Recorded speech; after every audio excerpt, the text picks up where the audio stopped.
Облыстық әділет департаменті мен мемлекеттік қызмет істері және сыбайлас жемқорлыққа қарсы іс-қимыл агенттігі тағы да жеке сот орындаушыларының басын қосты. Бұл жолы дөңгелек үстелде коммерциялық, банктік және өзге де заңмен қорғалатын құпия мәліметті жарияламау мәселесі қозғалды. Яғни сот орындаушылар ақпараттың сақталуын, әділдігін қамтамасыз етуі шарт.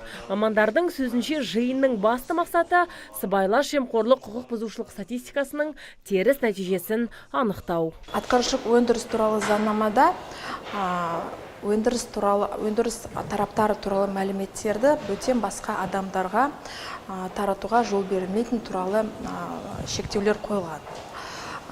Яғни бұл мәліметтер тек қана қылмыстық істерді тергеуді жүргізіліп жатқан органдарға, соттарға және де басқа да шектеулі тұлғаларға беру мүмкіндігі көзделген. Ал басқа осы заңмен көзделмеген тұлғаларға бұл деректерді беруге болмайды деп көзделген.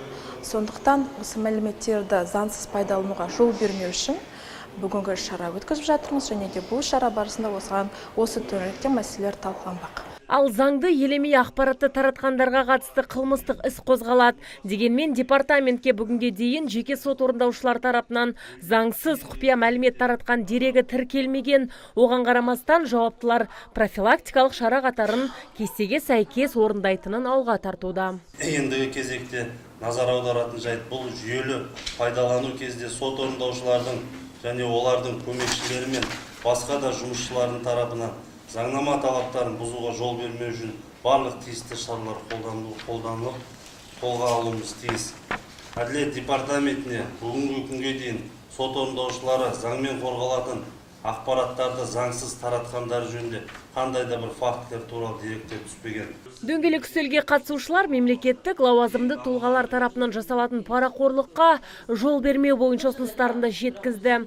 Әділет мекемелеріне қойылатын мәртебе де жоғары. Сондықтан департаменттің басқарма басшысы Гүлжамал Мұсабекова жеке сот орындаушыларды моральдық этикалық талапты сақтап, халыққа көрсетілетін қызметінде адал болуға шақырды.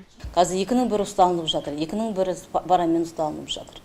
Бір қарағанда бәрі жақсы жігіттер сияқты, жақсы апайлар сияқты, жақсы кісілер еді.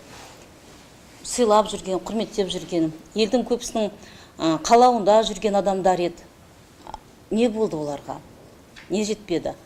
Осы мәселеде де бізді қатты ойландырады. Әділдік дегеніміз бірінші кезекте адамның парасаты шығар. Айтып өту керек, жеке сот орындаушылар институтын дамыту тұрғындар үшін тиімді. Өйткені өңірдегі сот үкімдерінің орындалуы жеделдейді.